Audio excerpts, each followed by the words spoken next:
Now, let us consider homogeneous and heterogeneous mixture. We said before that mixture, based on the distribution of its constituents, can be divided into homogeneous and heterogeneous mixture. Now, the homogeneous mixture are called true solutions, while the heterogeneous mixture is further broken into two. We have the colloidal dispersion and suspensions. Now, let us consider homogeneous mixture, which is also known as true solution in this video. Now, a homogeneous mixture is a type of mixture whose constituents are evenly distributed, or a solution with uniform composition. Example is a solution of sodium chloride in water, that is salt in water. Similarly, a solution of sugar in water. Now, consider the solution of salt and water. This is the salt and this is the water. When we pour the salt inside the water, they mix together and there will be no traces of salt. Everything will mix uniformly such that all of the parts of the solution taste the same because the salt is evenly distributed. There is no part that will be more salty than the other. This is because salt and water mix together homogeneously, and that is an example of homogeneous solution. On the other hand, we have salt, sugar, and water. Similar thing will occur. When you mix sugar with water, after some time, it forms a homogeneous solution of salt, sugar, and water because the sugar will completely dissolve inside the water. And if you taste all of the parts of all the different parts of the solution, they will taste the same because the solution becomes of uniform distribution. We have many other examples of homogeneous solution.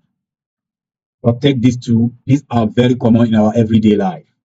So now it should be noted that homogeneous mixture is also known as a true solution. Reason, because all of the constituents, that is, the substance that dissolve inside the solvent, they become homogeneous, they become evenly distributed, and that is why it is called a true solution. Now, in this regard, we'll consider learning about solutions. Now, a solution is a homogeneous mixture of two or more substances. Generally, in every solution, one substance dissolves inside another substance.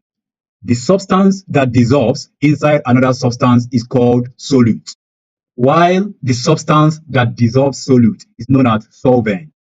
So now, the combination of both solute and solvent will give us a solution. So we can say that solute plus solvent equal to solution. Now, for example, in the mixture of salt and water, salt is the solute and water is the solvent. So the result of mixing salt and water together will give us a solution of salt and water, which is known as saline water. Similarly, the same formula can be applied for sugar and water and every other solution that we have discussed or the one we've not discussed. Most times, the solvent is always more than the solute in most solutions. So, and that is how it usually happens in most cases. Now, it should also be noted that the solute can either be solid, liquid, or gas. Similarly, the solvent can also be solid, liquid, or gas. The two cases are possible. It should also be noted that the most common solvent that we have in this world is water. And that is why water is called universal solvent, because it can dissolve almost all the solutes of this world. So we have several other solvents which can be either inorganic or organic. But for the case of water, water is an inorganic solvent and it is a polar solvent. And it can dissolve all polar solutes. Let us consider other examples of solvents that we can have. Other solvents include alcohol, which can be ethanol or methylated spirit. And we have petrol, we have kerosene, we have carbon disulfide, etc.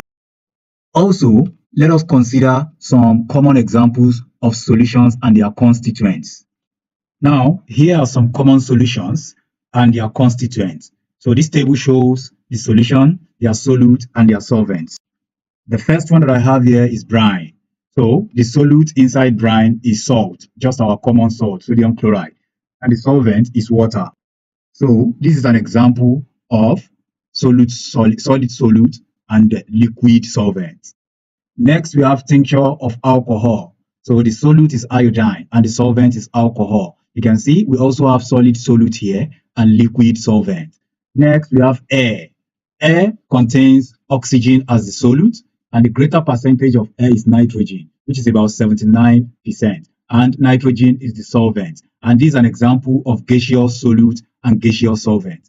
Now, we have brass. Brass contains zinc and copper. Zinc is the solute and copper is the solvent. Now, this is an example of where we have solid solute and solid solvent. Bronze contains tin and copper. The same thing here, solid solute, solid solvent. Next, we have steel. It has carbon and iron. Carbon is the solute, iron is the solvent. We have solid solute and solid solvent.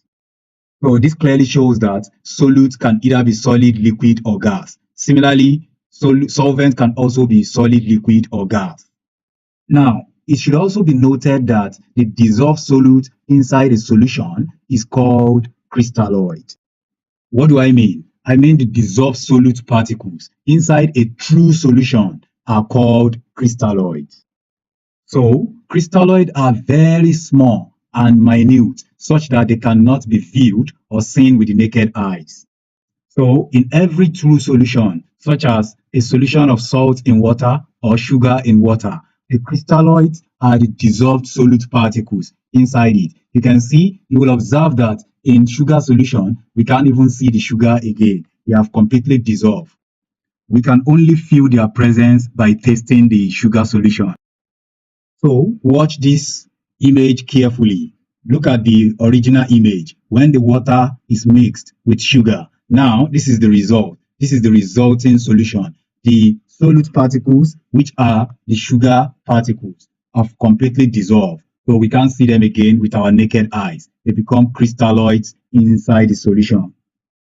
It should also be noted that one of the properties of a true solution is that it doesn't cause Tyndall effect. You may be wondering, what is Tyndall effect? Tyndall effect simply means the scattering of a beam of light when it passes through a solution. So, a true solution does not cause Tyndall effect. That is, light will successfully pass through a true solution without scattering. Now, consider this image. This is a true solution and this is a false solution. That is, mixture of water and milk. Light successfully passed through a true solution. But when it gets to the mixture of water and milk, which is a colloid, which is a colloidal dispersion, the light scatters. So scattering of light by the colloidal dispersion is known as Tyndall effect. But that doesn't happen for a true solution. Now, another property of a liquid solution is that a liquid solution can either be colored or colorless, but they are not always opaque. So a true solution is always colorless. At times when they are colored, they will be transparent, but they are not always opaque. And that's what is responsible for their inability to cause Tyndall effect. Take, for instance, each one of these solutions over here on the screen. They are all colored, and light can successfully pass through them without Tyndall effect or without scattering. On the other hand, this is a colorless solution of salt in water. It is colorless. This also cannot scatter a beam of light. It travels through it successfully. Now, a true solution can never be opaque. Something like milk or paint, they are not solution. Consider this. These two are opaque. This is milk and this is paint. So the two are going to scatter a beam of light that passes through them. This shows that these two are not true solution, but they are colloidal dispersion. We shall look into them later. Thank you.